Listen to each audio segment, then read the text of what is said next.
डर क्या है? छोटी छोटी चीज़ों से घबराहट महसूस करने वाला आदमी परेशान रहता है कि अपने अंदर के इस डर को कैसे दूर भगाए।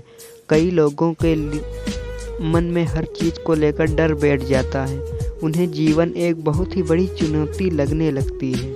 ऐसे लोगों को आज हम बताएंगे कि उनके दिलों में दिमाग में बसे इस डर को कैसे दूर करें या कैसे ख़त्म करें। डर यानी फियर एक बहुत ही सामान्य चीज़ है जो समय समय पर सबको महसूस होता है, लेकिन जो लोग नहीं जानते कि अपनी इस घबराहट पर काबू कैसे पाएं, वो हमेशा घबराए हुए से बस अपने आप में सिमटे रहते हैं। उनके लिए लाइफ एक सज़ा की तरह हो जाती है और उनका किसी भी काम में मन नहीं लगता। तो ऐसे में इस डर को दूर करने के उपाय करने बहुत ही ज़रूरी हैं, वरना आदमी अपने जीवन में अपनी ज़रूरी जिम्मेदारियों को भी सही से निभा नहीं पाता। आपने वो कहावत तो सुनी ही होगी, जो डर गया सो मर गया। और आज के इस ज़माने में यदि आपने अपना फियर शो कर दिया तो समझो आपको हर तरह से दबा लिया जाएगा। ये ज़माना आपको कभी भी आगे नहीं बढ़ने देगा और आप पिछड़ते ही चले जाएंगे। तो डर को अपने मन से निकालना बहुत ही ज़रूरी है। अगर आपको भी हर समय तरह तरह के डर सताते रहते हैं तो हम आपको बताएंगे कि अपना डर कैसे दूर भगाएं। डर एक ऐसी चीज़ है जिसे आप जितना मानेंगे, आपके दिल में जगह देंगे, ये उतना ही आपको घेरता जाएगा।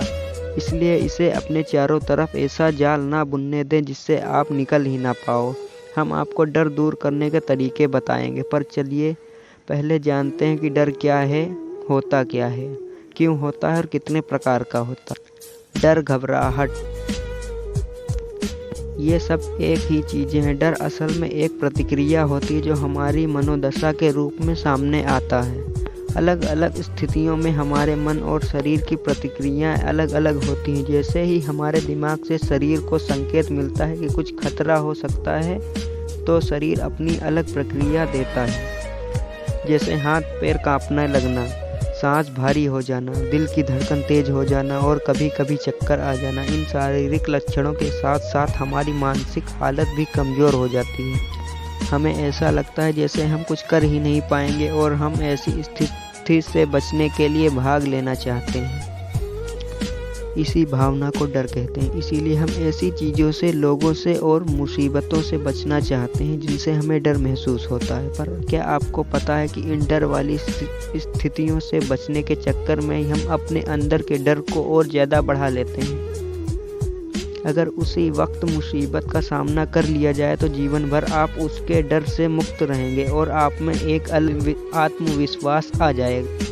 डर असल में एक कल्पना है जिसका वास्तविकता से कोई लेना देना नहीं। इसके नाम से ही काफ़ी कुछ समझ आ जाता है। फियर प्लेस एविडेंस अपरिंग रियल, मतलब हमारे दिमाग में चलने वाले ऐसे विचार जो हमें डराते हैं, लेकिन वो कभी भी पूरी तरह से सच और सही नहीं होते। हम यहाँ आपको एक उदाहरण देते हैं, जैसे ज़्यादातर लोग समझ ही जाएंगे कि अपने डर को कैसे दूर भगाएं।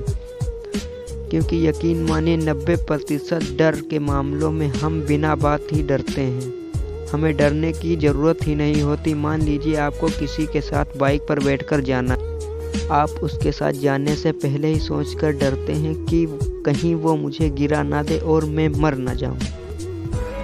अब आप उसके साथ चले भी गए, अपना काम भी कर आए और सुरक्षित घर वापस भी आ गए। जैसा आप सोच रहे थे वैसा कुछ नहीं हुआ। वो सब आपके मन का वहम था और आप बिना फालतू के डर रहे।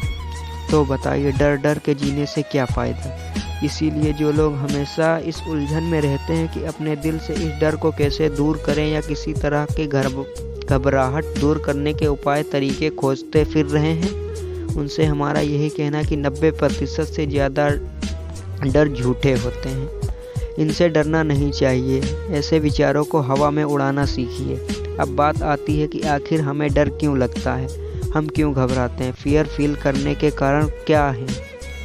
तो आपको बता दें कि मुख्य रूप से दो वजह हैं हमारे डरने की। एक वजह जुड़ी है भगवान से और दूसरा कारण है वैज्ञानिक कारण। पहले जानते हैं भगवान से जुड़ा हुआ कारण। पुराने ऋषि मुनियों का कहना था कि डर भगवान ने इसलिए बनाया ताकि हम सुरक्षित रह सकें। अब आप पूछेंगे कैसे, तो सुनिए। अगर हमारे अंदर किसी भी चीज़ को लेकर डर ही नहीं रहेगा तो हम वो काम करने से भी पीछे नहीं हटेंगे जिसमें बहुत ही ज़्यादा रिस्क है, यहाँ तक कि जिसमें हमारी जान भी जा सकती है। मान लीजिए कोई आपसे कहे कि आपको ट्रेन की पटरियों के बीच लेटना है और ट्रेन को अपने ऊपर से जाने देना है, उसके बाद ही उठना है, तो क्या आप ऐसा करेंगे? नहीं, आप ऐसा नहीं करेंगे, आप फ़ौरन मना कर देंगे, क्योंकि आपको तो ये सब सोचकर ही डर लगता है। तो मतलब आप डर गए तो सुरक्षित बच गए, नहीं तो ऐसा करने में जान भी जा सकती थी। अब सोचिए, अगर भगवान ने डर नहीं बनाया होता तो हम तुरंत बिना डरे पटरियों पर लेट जाते, ट्रेन हमारे ऊपर से गुजरती और हमारी जान भी जा सकती। तो यहाँ हम डरे इसीलिए सुरक्षित बचे ना। बस यही कारण है कि भगवान ने हमारे अंदर डर नाम की एक चीज़ पैदा की, जिससे हम खतरों के पास ना जाएं और अपने आप को बचा पाएं। अब आते हैं वैज्ञानिक कारण पर। वैज्ञानिकों के अनुसार हमारे मस्तिष्क की एक कार्यशैली होती है, जिसके तहत इसमें हमारे दिमाग में चल रहे विचारों के अनुसार हार्मोन्स चेंज होते रहते हैं और हर हार्मोन्स का हमारे शरीर और दिमाग पर एक अलग प्रभाव होता है। तो जब हमारे दिमाग में किसी खास स्थिति के बारे में सोचकर नेगेटिव विचार आने लगते हैं तो कुछ बुरे हार्मोन्स का लेवल बढ़ना शुरू हो जाता है, जिससे हमें घबराहट महसूस होना शुरू हो जाती है और हम अपने आप को कमज़ोर सा महसूस करने लगते हैं, यानी हम उस वक्त डरने लगते हैं। पर हमें समझना होगा कि चलने का नाम ही जीवन है। जीवन में हमारे सामने कई तरह डर आते हैं जाते रहते हैं। चलिए जानते हैं कि लाइफ में व्यक्ति आमतौर पर कौन कौन से डर महसूस करता है। ये कुछ ऐसे डर फियर हैं जिन्हें लगभग हर कोई फेस करता है, पर कोई घबरा जाता है, कोई इनका सामना करके इनसे पार पा लेता है। नंबर 1, ऊंचाई का डर, परीक्षा का डर, भविष्य का डर, मौत का डर, अंधेरे से डर, अपने शत्रु से डर, कोई बड़ी बीमारी हो जाने का डर, भीड़ से डर, स्टेज पर जाकर बोलने का डर, लोगों का बीच बैठने और उनका सामना करने का डर, पत्नी को संतुष्ट ना कर पाने का डर, आसमानी बिजली अपने ऊपर गिरने का डर, असफलता का डर। ये कुछ ऐसी चीज़ें जिनके बारे में सोचकर लोग अक्सर भयभीत हो जाते हैं। अपने डर पर काबू कैसे पाएं, ये अगली वीडियो में हम आपको बताएंगे।